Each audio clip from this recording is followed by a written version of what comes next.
Shalom jemaat Tuhan. Kita mau memulai ibadah pada siang hari ini. Mari kita mau siapkan hati kita. Kita mau datang kepada Tuhan, membawa setiap syukur kita, membawa setiap hidup kita, dan membawa setiap hati kita kepada Tuhan.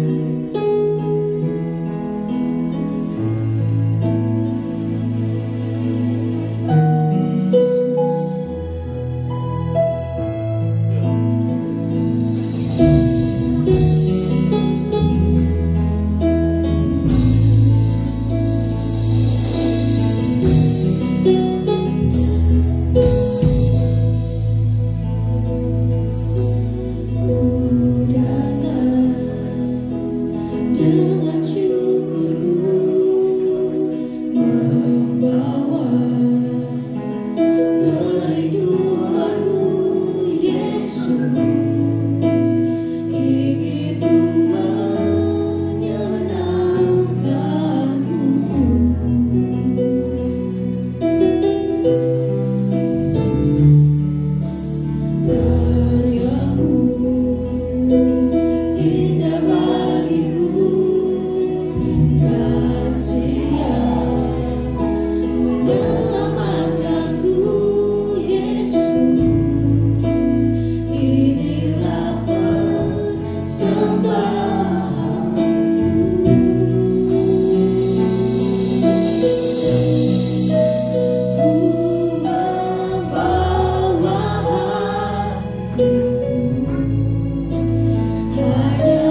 Kobarkan roh kami Tuhan, agar ada kekuatan dan semangat baru daripada Tuhan, untuk kami bersama-sama mendengar sebagian daripada firman Allah. Kobarkan semangat kami ya Tuhan, kobarkan roh kami Allah, kobarkan kehidupan kami Allah. Hidup yang dipenuhi oleh roh Allah akan berkobar-kobar, bersaksi tentang Tuhan kepada sesama. Saat ini Tuhan, kami menyaksikan Tuhan antara sesama kami sebagai jemaat Fajar Baru, bahwa Allahku hidup, Allahku besar, Allah adalah Raja di atas segala raja, yang memerintah dan memimpin kehidupan kami, dan bahkan memimpin ibadah kami yang kedua saat ini. Awal, pertengahan, dan sampai akhir ibadah ini kami serahkan sepenuhnya di dalam pimpinan kuasa Tuhan dan jemaat Tuhan yang sudah hadir. Kami percaya dan yakin Tuhan sudah punya berkat tersendiri bagi kami. Itulah sebabnya Tuhan, kami beria-ria datang ke rumah Tuhan untuk menikmati berkat Allah, terutama memuliakan dan mengagungkan nama Tuhan. Di dalam nama Tuhan Yesus kami buka ibadah kami yang kedua. Yang siap diberkati bersama-sama kita katakan amin. Saya boleh lihat tangan-tangan yang terangkat di hadapan Tuhan. Amin. Pujian ini berbicara mengenai setiap kita memiliki pilihan di dalam hidup ini. Ketika kita memilih Tuhan Yesus untuk hidup kita nggak mau hidup lagi untuk dunia ini. Amin. Yuk kita sama-sama menaikkan pujian ini. Kita percaya Tuhan Yesus adalah pilihan hidup kita.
damai bagi Allah.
Oh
Kudus, Allah yang kami sembah, di dalam nama Yesus Kristus, hentinya kami bersyukur atas kebaikan-Mu di dalam ibadah pertama, bahkan ibadah yang kedua ini.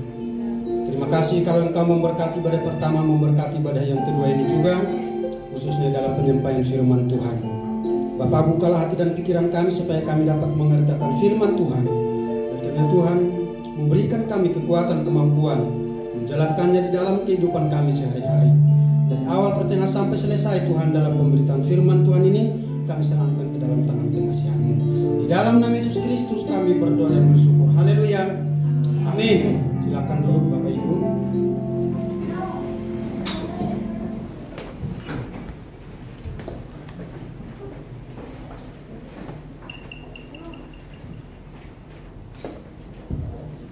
Shalom.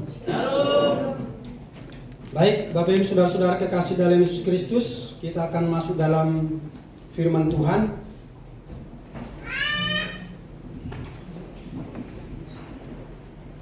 Firman Tuhan pada siang hari ini kita akan dengarkan sambungan dari khotbah saya bulan kemarin, bagaimana manusia ya yang tadinya sudah hidup setelah jatuh dari dosa, hidup dibelenggu oleh dosa, ditawan oleh dosa. Tapi setelah itu bagaimana Allah bertindak, bagaimana Allah punya inisiatif untuk menyelamatkan manusia yang diciptakan oleh tangannya sendiri, di mana Allah tidak mau manusia yang Dia ciptakan dengan tangan sendiri ini tidak mau binasa. Allah mau supaya manusia itu kembali kepada dirinya sendiri. Manusia tidak punya kesempatan atau tidak punya daya, tidak mempunyai kekuatan bagaimana dia bisa menjangkau kekudusan Allah. Manusia tidak berdaya, berada dalam bayang-bayang maut, kuasa dosa yang menghantui dirinya setiap saat. Manusia butuh pertolongan. Manusia butuh jamahan daripada Tuhan supaya manusia itu memperoleh keselamatan.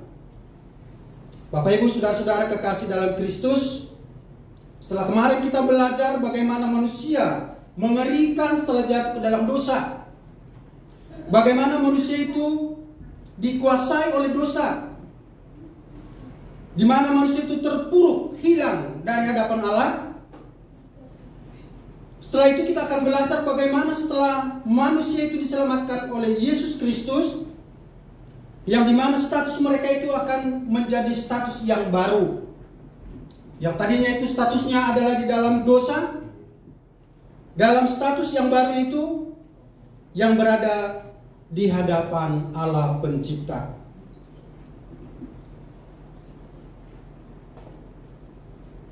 Di dalam Roma 5 ayat 1 sampai 11 di sana dikatakan,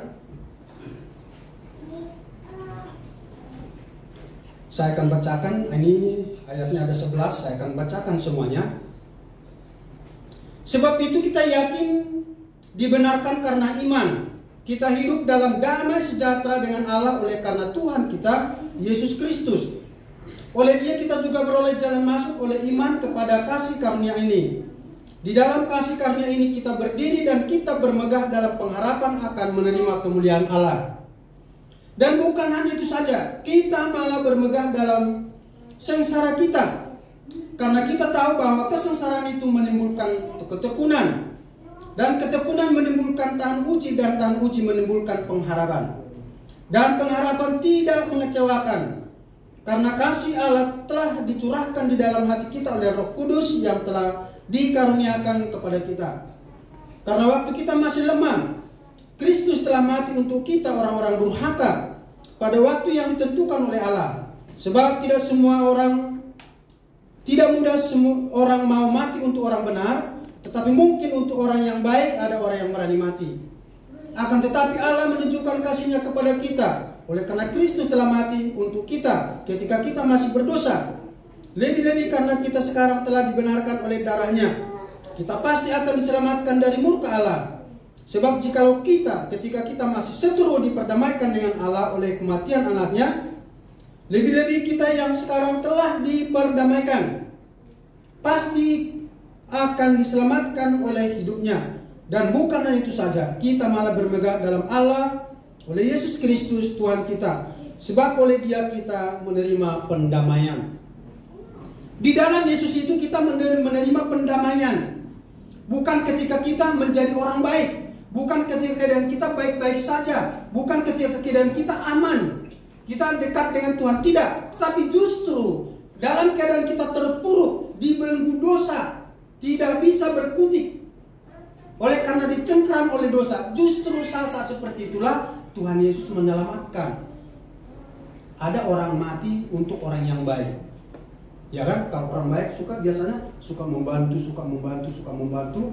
maka orang bilang kita harus bela dia, dia suka membantu, dia suka menolong kita. Ada orang untuk yang seperti itu. Tapi untuk orang yang berdosa, siapa yang mau menolong? Tidak ada, Bapak Ibu Saudara-saudara.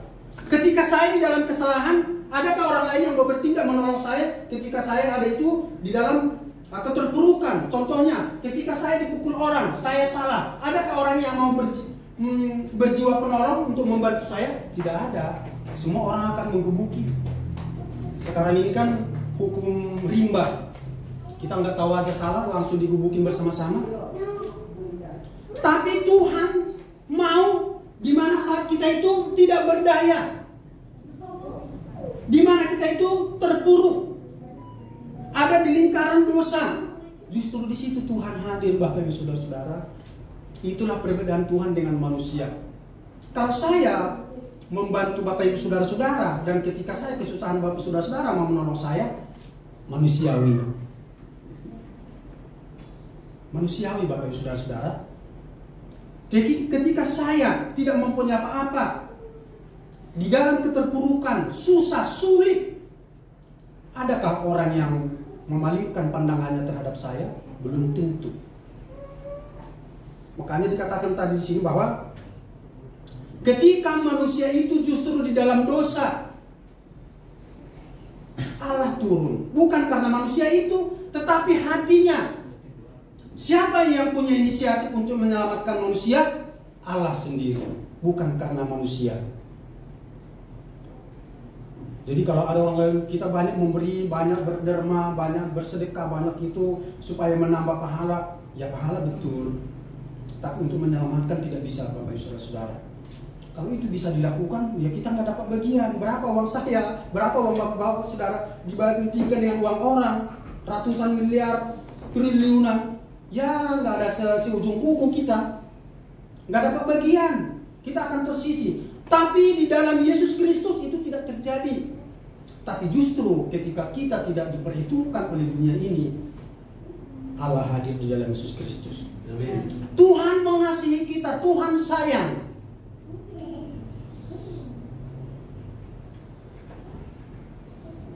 Jadi mengapa manusia itu harus dibenarkan? Ya karena rusak. Ya kan? Kalau TV kita di rumah rusak, nggak dibenarkan, nggak bisa nonton. Ya kan? Manusia pun seperti udah rusak, udah buruk. Kalau Tuhan tidak hadir untuk memperbaiki, siapa yang bisa memperbaiki? Tidak ada, bagi saudara-saudara. Tidak ada.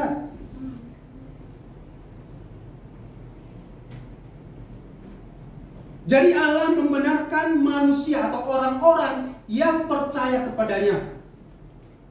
Tadi saya jelaskan bahwa kalau apabila kita berkata bahwa kita ini adalah orang percaya, ada beberapa hal yang umum. Ya, ada beberapa hal yang umum yang harus kita perhatikan di dalam kehidupan kita. Rajin ke gereja, udah pasti. Ya kan? Di gereja dulu mendengarkan firman Tuhan, udah pasti. Berbeda dengan gereja sebelah. Badannya ada di gereja, hatinya ada di mana-mana. Ya kan? Gereja pacar baru luar biasa. Amin. Amin. Ya. Rajin baca firman Tuhan. Rajin berdoa. Berdoa untuk siapa? Untuk dirinya. Untuk siapa lagi? Untuk orang lain. Jangan egois berdoa untuk diri sendiri. Itu egois namanya. Kita harus berdoa kepada tetangga. Berdoa kepada saudara saya yang belum menerima Tuhan. Walaupun hari ini saya belum melihat, tapi aku percaya ada waktunya Tuhan. Ya kan kadang-kadang kita, aduh Tuhan, kapan ya saudara saya ini bertobat? Kapan dia terima Yesus? Yang penting tunjukkan bahwa Tuhan ada di dalam kita. Ya, berarti mereka itu ada di sini, Bapak Ibu saudara-saudara, ada di pundak kita ini. Beban buat kita, bebannya itu bukan mendorong ke bawah, maksudnya beban itu dia harus selamat. Saya harus memohon, penuh dengan pergumulan, berdoa, Tuhan jamah, Tuhan jamah. Saya tidak tahu kapan, tapi yang pasti doa saya pasti akan Tuhan jawab, karena yang saya doakan itu adalah memuliakan nama Tuhan. Maksudnya itu supaya orang itu selamat. Nggak mungkin Tuhan tidak jawab. Terserah waktunya kapan, tapi harus berjuang dan menunjukkan bahwa memang Tuhan ada di dalam diri kita. Itu tadi, tunjukkanlah kebaikan bahwa kita ini adalah anak-anak Allah. Ya. Nyatakanlah bahwa Tuhan itu ada di dalam kehidupan kita. Ya. Kalau kita sudah dibenarkan tadi, sudah berubah, berarti posisi kita, status kita sudah berubah menjadi ciptaan yang baru, Bapak Ibu saudara. Kalau tadi rusak dibetulkan, tidak ada suara, sekarang pasang dibetulkan, direparasi, dibuang semua yang rusak, sekarang jadi benar, hidupkan, hidup kembali. Berubah, yang mati menjadi yang hidup. Nah, seperti itulah kehidupan kita. Ketika kita di dalam dosa dan sekarang sudah diangkat, sudah dipulihkan menjadi ciptaan yang baru karena kita sudah dibenarkan oleh kematian Yesus Kristus. Mari kita lihat dulu 2 Korintus 5 ayat 17.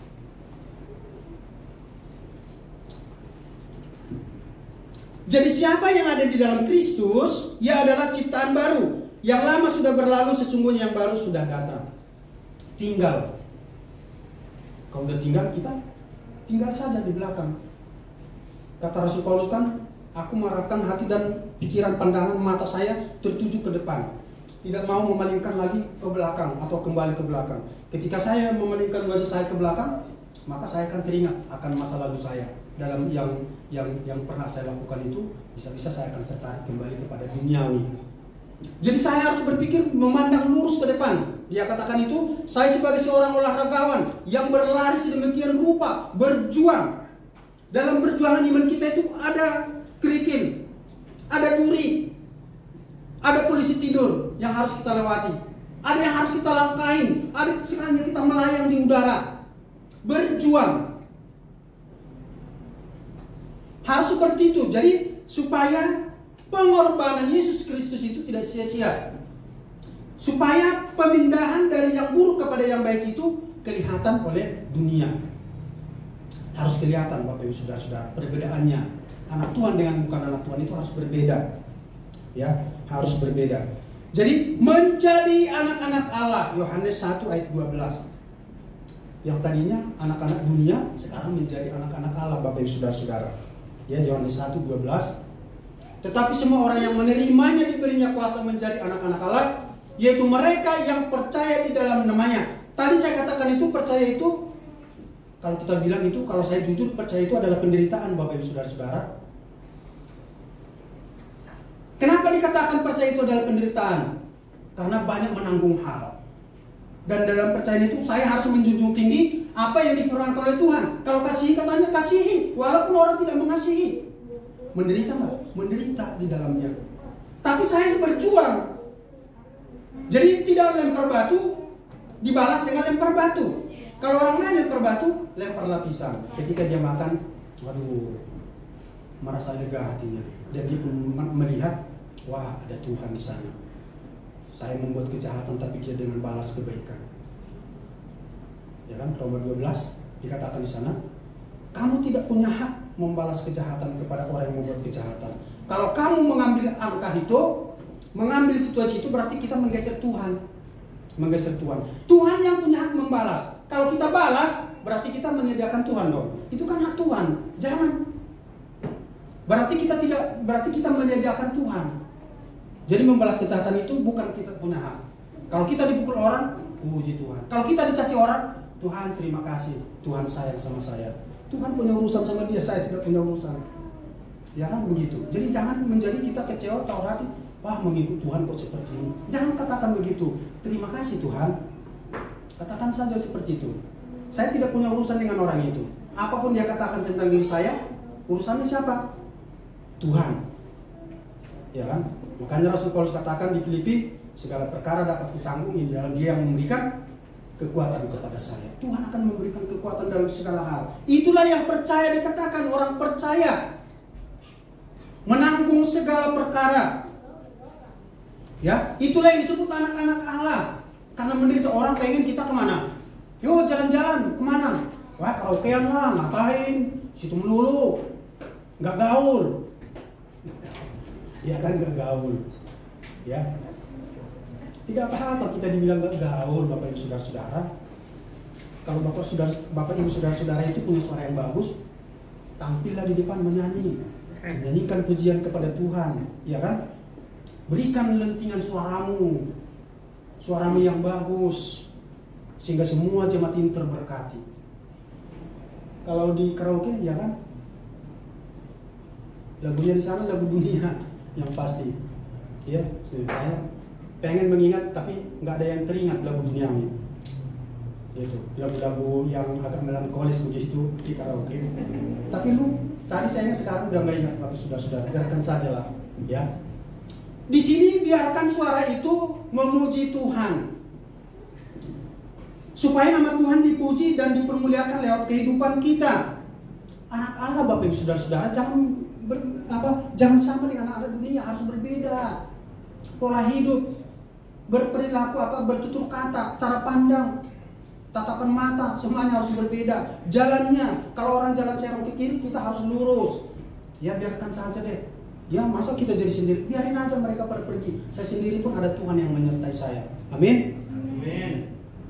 Kemudian bukan hanya menjadi anak Allah, tapi ada capnya, ada meterainya, ada tandanya bahwa kita ini memang anak-anak Allah, bukan asal-asalan. Ya kan, bukan anak-anak asal-asalan gitu, tapi dimeteraikan. Mari kita lihat dulu Efesus yang pasal yang pertama. Ini perlu kita baca, mungkin Efesus pasal yang pertama.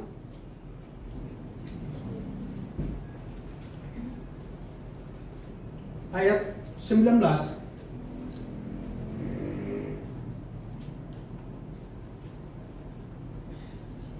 Ya, saya baca beberapa ayat sampai ke bawah nanti, ya, sampai 20 berapa sekian sampai 20 sekian gitu, saya tidak catat di sini. Dan betapa hebatnya kuasanya bagi kita yang percaya sesuai dengan kekuatan kuasanya. 20. Yang dikerjakannya di dalam Kristus dengan membangkitkan dia dari antara orang mati dan mendudukkan dia di sebelah kanannya di sorga, jauh lebih tinggi dari segala pemerintahan dan penguasa dan kekuasaan dan kerajaan dan tiap-tiap nama yang dapat disebut, bukan hanya di dunia ini saja, melainkan juga di dunia yang akan datang. Terus, dan segala sesuatu telah diletakkannya di bawah kaki Kristus, dan dia telah diberikannya kepada jemaat sebagai kepala dari segala yang ada. Terus 23. Jemaat yang adalah tubuhnya, yaitu kepenuhan dia yang memenuhi semua dan segala sesuatu. Sampai ayat 23. Ya. Jadi kalau tidak salah itu ayat ke atasnya saya lupa, Bapak Ibu Saudara-saudara, ada capan Roh Kudus di sana, ya. Dimeteraikan. Kalau dimeterai berarti itu tidak bisa lagi dibuka. Kalau dibuka kan otomatis rusak, sobek kan. Coba kalau kita memberikan atau surat perjanjian, setelah ditanda tangan, ya kan, dimeterai dulu, tempel meterai, tanda tangan atau dicap dulu atau apa itu, semuanya lengkap. Itu tandanya kita sebagai anak Tuhan. Jadi ada Roh Kudus di dalam hati kita, dimeterai, dicap, Bapak Ibu Saudara-saudara. Dan Roh Kudus itu akan menyertai kita bukan hanya sekarang saja, sampai terus, sampai selama-lamanya, sampai kesudahannya. Yohanes 14, 16, 17.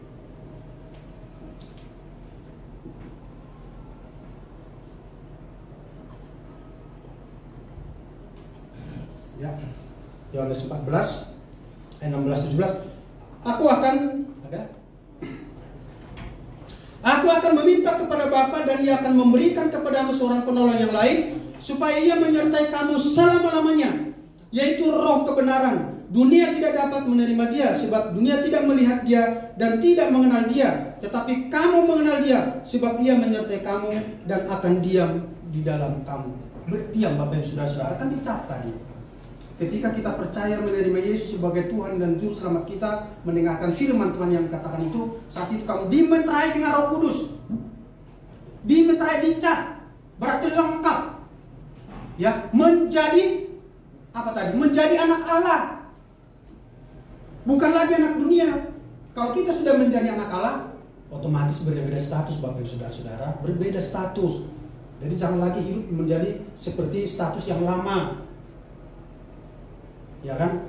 Orang kemana kita ikut, orang kemana kita ikut. Kita tidak punya pendirian. Tidak seperti itu anak-anak Tuhan. Anak-anak Tuhan yang sudah percaya itu harus punya pendirian.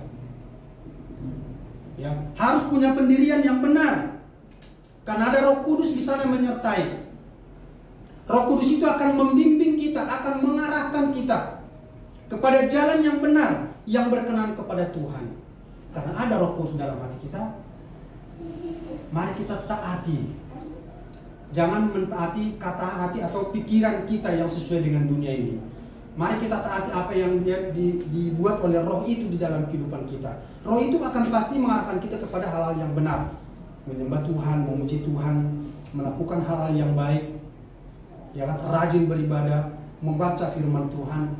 Kalau tadi pagi saya singgung apa yang Pak Jerry katakan kemarin itu, berapa kali kita sudah selesai membaca firman Tuhan dari Kejadian sampai Wahyu.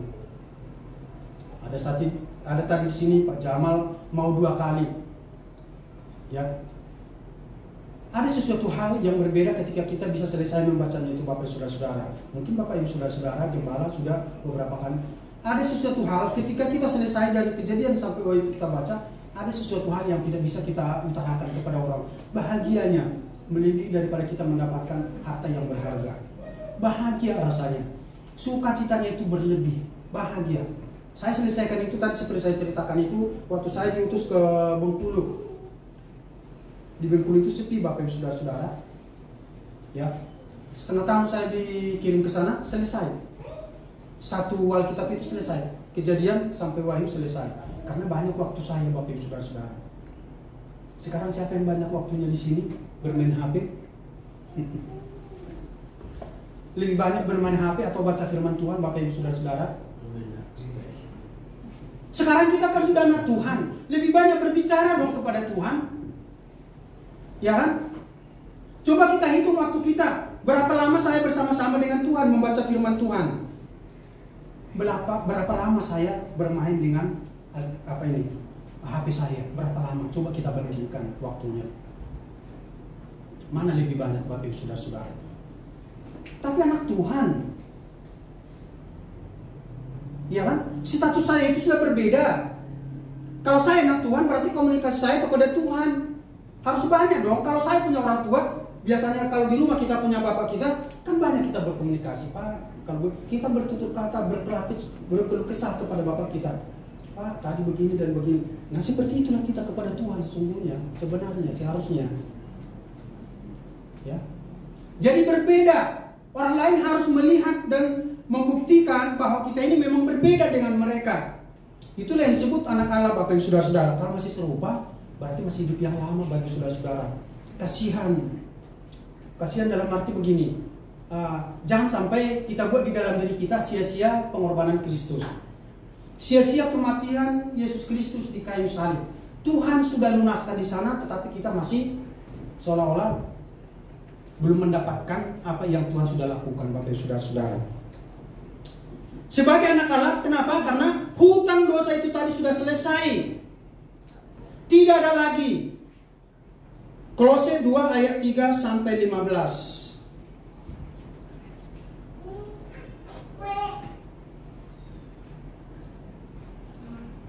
Ya, saya akan bacakan. Ayat 13. Kamu juga meskipun dahulu mati oleh pelanggaranmu dan oleh karena tidak disunat secara lahiriah, telah hidupkan Allah bersama-sama dengan Dia, yaitu Yesus. Sesudah Ia mengampuni segala pelanggaran kita dengan menghapuskan surat hutang. Rasul Paulus mengambil ibarat kita punya hutang kepada seseorang, ada suratnya itu dimeterai, suratnya itu bahwa kamu benar-benar punya hutang dan kamu dibelenggu dengan hutangmu ini.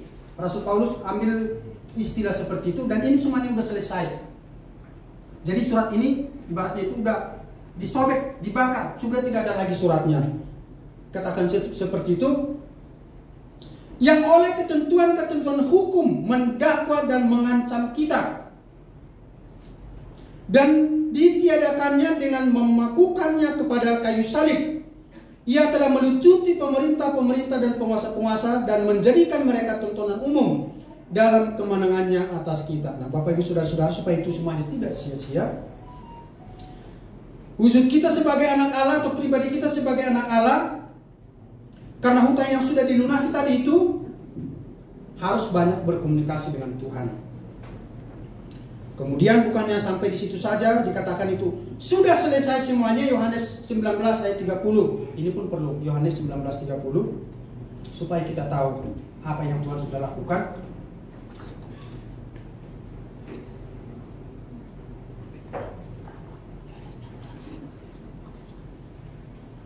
Ya, Yohanes 19 ayat 30. Sesudah Yesus minum anggur asam itu, berkatalah ia, sudah selesai. Lalu ia menundukkan kepalanya dan menyerahkan nyawanya. Dia katakan, kan dicelupin anggur asam itu kan, katakan sini. Baru dia katakan, selesai. Kira-kira begitu ya, selesai. Berarti hutang dosa itu semuanya sudah selesai. Surat itu sudah nggak ada gunanya. Dakwaan itu sudah semuanya hilang, terhapus. Lunas, Bapak Ibu Saudara-saudara, lunas. Bukan dibayar dengan uang, dengan darah yang mahal. Dengan darah yang mahal. Oleh karena itu, kita sebagai anak Allah yang sudah ditebus, menyatakan Kristus itu ada dalam kehidupan kita setiap hari kepada orang-orang di sekeliling kita. Kemudian, sudah selesai, otomatis sudah berubah dan menjadi anak Allah, mendapat hidup yang kekal. Mendapat hidup yang kekal, Bapak Ibu Saudara-saudara. Siapa saudara, siapa saya, siapa kita? Ya kan? Bukan seperti sepak bola. Siapa kita? Indonesia. Berbeda lagi Bapak Ibu. Siapa kita? Anak Kristus. Siapa kita? Penghuni surga. Mendapat hidup yang kekal. Oleh karena itu, karena sudah selesai dan hutang lunas dibayar, muliakanlah Allah. Tadi pujian kita itu banyak berbicara tentang, ya kan, mulut kita ini, bibir kita ini supaya membicarakan itu firman Tuhan. Sikap hidup kita itu supaya memuliakan Tuhan semuanya. Ya. Dan Roma 6 ayat 13 dikatakan sana supaya mempergunakan anggota tubuh kita itu dengan baik. Coba kita baca dulu Roma 6 ayat 13.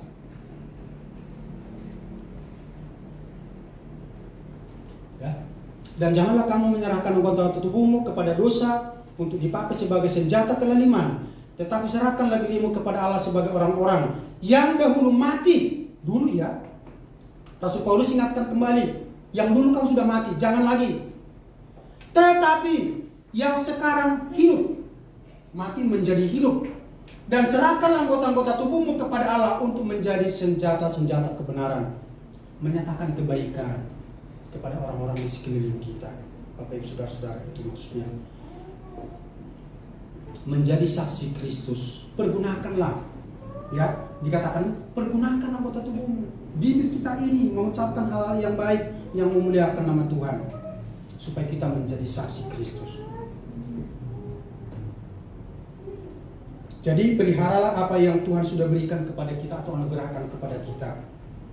Meninggalkan kefasikan, meninggalkan dosa atau cara hidup yang lama atau yang duniawi, melainkan hiduplah bijaksana. Nah, inilah yang membuat Rasul Paulus, berbicara kepada jemaat di Galatia, Bapak Ibu Saudara-saudara, sehingga tema yang diberikan gembala itu mengenang atau kenangan bersama-sama dengan Kristus. Rasul Paulus katakan begini. Saya bacakan ya, Galatia pasal 4 ayat 12 sampai dengan 15. Agak banyak. Mudah-mudahan belum bosan. Aku meminta kepadamu saudara-saudaraku, jadilah sama seperti aku. Wah, siapa sih Rasul Paulus berani-berani jadilah seperti aku? Kita akan baca sampai ke bawah. Sebab aku pun telah menjadi sama seperti kamu. Belum pernah aku alami sesuatu yang tidak baik daripadamu. Wah, luar biasa ya. Belum pernah yang tidak baik yang aku alami daripada kamu. Tetapi tetap berarti ketika mereka bertemu dengan jemaat di Galatia itu, berarti hati daripada jemaat Galatia itu luar biasa. Ketika Rasul Paulus menjelaskan tentang hal-hal bagaimana mereka itu hidup di dalam Tuhan. Kamu tahu bahwa pertama kali telah memberitakan Injil kepadamu oleh karena aku sakit pada tubuhku. Sungguh pun demikian. Keadaan tubuhku itu yang merupakan pencobaan bagi kamu. Namun kamu tidak menganggapnya sebagai sesuatu yang hina dan yang menjijikkan. Tetapi kamu telah menyambut aku sama seperti menyambut seorang malaikat Allah. Malah sama seperti menyambut Kristus Yesus sendiri. Dia mengenang. Kita selesaikan dulu baca. Betapa bahagianya kamu pada waktu itu. Dan sekarang, nah dia katakan ketika bertemu kembali. Dan sekarang, di manakah kebahagiaanmu itu? Dia bertanya kepada jemaat.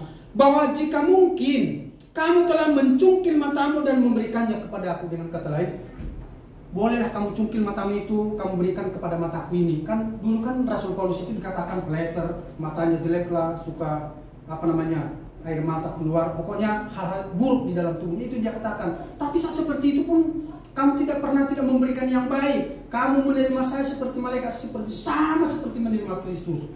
Dia kena kembali. Di mana itu? Kenapa kamu tidak mengingat itu? Kenapa kamu tinggalkan? Kenapa kamu lupakan kenangan itu? Ketika pertama kali kita bertemu, bisa nggak kenangan itu lupa dalam hidup kita? Bisa kalau kita tidak membaca firman Tuhan.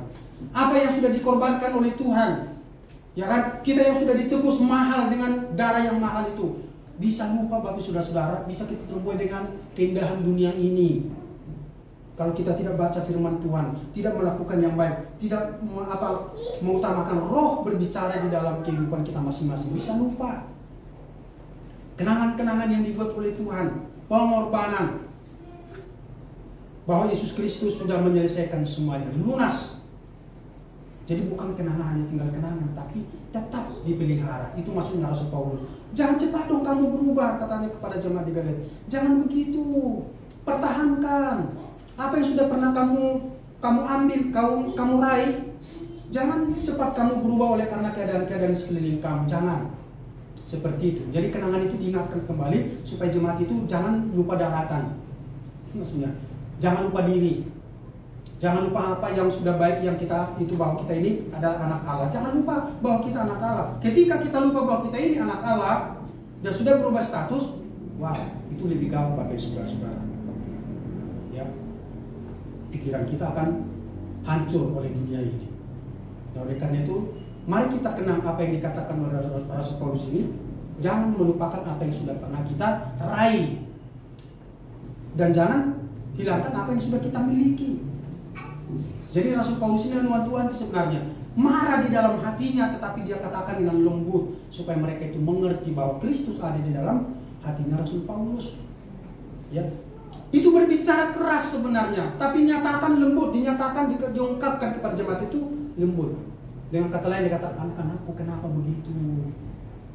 Tidakkah kamu tahu bahwa kamu itu adalah milik Kristus? Tidakkah kamu tahu bahwa kamu itu sudah berpindah dari dosa kepada hidup yang kekal? Bahwa Yesus Kristus itu katakan sudah selesai melunasinya semua. Tidakkah kamu tahu itu? Seperti itu. Jadi dengan demikian dikatakan di sana, lakukanlah hal yang baik, bijaksanalah, dinasihati seperti itu. Bijaklah hidupmu, berlakulah baik, jadilah contoh, jadilah teladan, jadilah garam dan terang dalam Matius, ya kan? Yang diungkapkan minggu kemarin itu. Ya, kalau garam itu sudah tidak ada lagi, tidak asin lagi, ya untuk apa dipergunakan? Tidak ada lagi. Dengan kata lain, jadilah garam di tengah-tengah orang-orang yang sedang membusuk. Ya kan? Di tengah-tengah orang yang sudah tidak karu-karuan, jadilah garam di sana, jadilah terang. Ketika kita ada di situ, matanya celik melihat. Oh, tadi saya tidak melihat, sekarang baru melihat. Jadilah seperti itu, saudara-saudara. Jadilah pelita kecil di tengah-tengah kegelapan. Mari kita berdoa. Bapa di surga, di dalam nama Yesus, terima kasih dan bersyukur untuk firman Tuhan yang boleh kami dengarkan pada siang hari ini. Tuhan Yesus, dengan diri kami tidak mampu, tapi Roh Kudus yang sudah dimeteraikan dalam hidup kami. Biarlah berbicara terus menerus, menasihati kami, menegur kami, mengingatkan kami bahwa kami adalah anak-anak Allah yang sudah ditebus dengan harga yang mahal, yaitu darah Kristus, dan semuanya sudah dibayar dengan lunas. Bapa, terima kasih. Biarlah kami kenang ini di sepanjang kehidupan kami. Tidak akan kami lupakan, supaya apa yang sudah kami ingat ini menjadi bagian hidup kami. Kemanapun kami pergi, kemanapun kami berjalan, dimanapun kami berada. Terima kasih Bapa. Pujilah Engkau kekal selamanya. Dalam Yesus Kristus kami bersyukur. Haleluya. Amin. Selanjutnya mari kita siapkan persembahan kita. Saya mengundang untuk yang bertugas.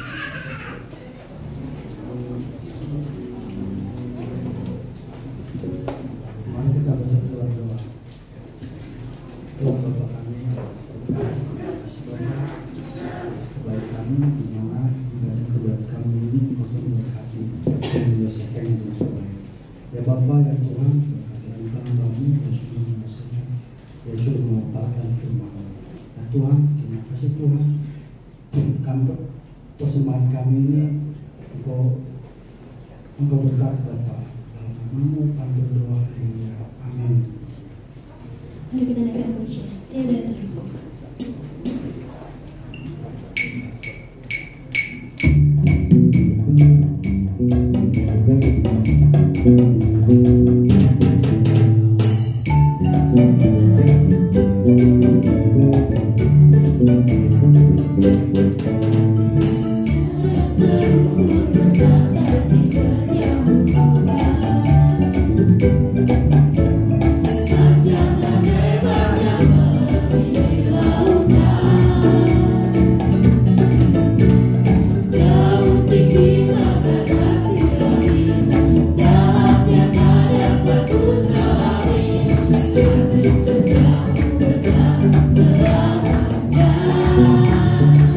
Selamanya.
akhir ibadah ini Tuhan, kami masih bisa bersorak-sorai di hadapan Tuhan. Ini membuktikan, menandakan bahwa kami masing-masing sudah diberkati oleh Tuhan dan akan terus diberkati oleh Tuhan. Terima kasih ya Tuhan buat pimpinan Tuhan yang begitu luar biasa. Ibadah pertama dan kedua kami sama-sama diberkati oleh Tuhan. Engkau akan terus memakai hamba-hamba Tuhan yang sudah menyampaikan kebenaran firman Allah. Siapapun mereka yang berdiri di belakang mimbar ini, ada urapan, ada kuasa Tuhan menolong, memampukan mereka untuk menyampaikan firman Allah, sehingga jemaat Tuhan bertumbuh karena mendengar firman Allah, imannya semakin kuat. Demikian juga Tuhan, siapapun yang memain musik di dalam ibadah kami yang kami adakan di tempat ini, ada urapan, ada kuasa, ada berkat Tuhan mengalir, sehingga semua ditunjang oleh kekuatan kuasa Tuhan. Bahkan WR Singer diberkati oleh Tuhan. Ada kesatuan di sini, ada keharmonisan di sini, di dalam kami bersama-sama mempersiapkan diri kami dalam ibadah, mempersiapkan diri kami untuk diberkati oleh Tuhan. Kesatuan hati, kesatuan roh memampukan kami Tuhan untuk melihat kuasa Allah dan menerima lawatan Tuhan. Terpujilah nama Tuhan. Ya Tuhan Yesus, yang Kau sudah mendengar dan tahu akan apa yang menjadi rencana kami di minggu yang akan datang. Tuhan, kami tidak akan beribadah di gereja tempat ini minggu depan. Kami akan beribadah di puncak. Tolong kepada kami semua ya Tuhan. Penyertaan Tuhan kami sangat-sangat membutuhkan ini. Mulai dari bis, bahkan ada 2 mobil rencana yang akan kami pakai dan 1 bus. Tuhan tolong, tutup bungkus dengan kuasa darah-Mu. Driver Tuhan berikan hikmat supaya kami boleh sampai di puncak, dan di situ kami akan bersukacita lagi. Kami akan diberkati oleh Tuhan. Fellowship kami akan mendatangkan berkat yang luar biasa. Terima kasih ya Tuhan. Terima kasih Tuhan. Kami percaya kalau Tuhan sudah menyiapkan kami dana-dana, maka berkat yang lain pun akan mengikuti kami. Kami percaya bukan hanya kami mengikuti sesama kami, tetapi Roh Kudus Tuhan yang kami ikuti bersama-sama. Kemana dan apa yang Kau mau kami ikuti, disitulah kami melihat kuasa mujizat Tuhan nyata terjadi dalam kehidupan kami. Tuhan, dalam beberapa hari ke depan ini sampai hari Jumat, setiap hari Tuhan kami mengadakan doa Pentakosta. Mohon kuasa Tuhan, hikmat Allah, urapan Tuhan, Roh Kudus bekerja bagi kami yang berdoa maupun bagi jemaat yang tidak bisa berdoa. Kiranya Tuhan, doa Pentakosta ini mendatangkan berkat yang luar biasa dalam kehidupan kami, supaya kami semakin berani menjadi saksi Tuhan, semakin berani melayani Engkau, bahkan semakin berani meninggalkan dunia ini untuk pergi mengikuti perintah Tuhan dalam hidup kami. Terima kasih Tuhan, kesenangan dunia ini Tuhan kami tinggalkan. Apa yang berasal daripada Tuhan, kesenangan inilah yang akan kami terima. Terima kasih ya Tuhan, Kau baik. Setiap rupiah sudah dibawa oleh hamba-hamba Tuhan, anak-anak Tuhan. Berkati persembahan mereka, persembahan tengah minggu, persembahan hari minggu, persembahan persepuluhan, persembahan ucapan syukur. Kami serahkan kepada Tuhan, untuk Tuhan memakai kami untuk mengelolanya Allah, supaya ada kecukupan di rumah Tuhan, supaya pekerjaan Tuhan di dalam pelayanan ini semakin maju, oleh karena ditopang oleh dana-dana, oleh berkat-berkat yang dibawa oleh anak-anak Tuhan ke rumah Tuhan. Berkati tangan-tangan mereka Allah, berkati pekerjaan mereka, berkati studi mereka, berkati usaha mereka, supaya mereka merasakan dan menikmati janji Tuhan itu digenapi dalam kehidupan mereka. Terpujilah nama Tuhan. Bapak Ibu yang dikasih oleh Tuhan, sekarang angkatlah kedua tanganmu dan terimalah kembali berkat Tuhan. Haleluya, haleluya, haleluya, haleluya. Dengan iman kami katakan di hadapan Tuhan, apapun yang Engkau sampaikan kami menangkap dengan iman, kami percayai, maka itulah akan jadi dalam kehidupan kami. Oleh sebab itu Bapak Ibu yang dikasih oleh Tuhan, sekarang pulanglah dengan damai sejahtera daripada Allah Bapa di surga. Cinta kasih daripada Tuhan Yesus menyertai hidupmu.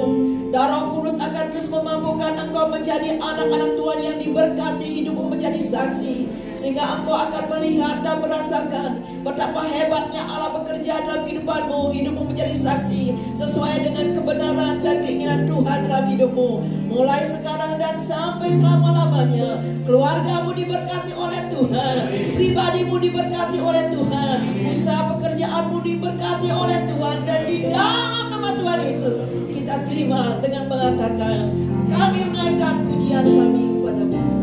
Kami memuji kebesaran.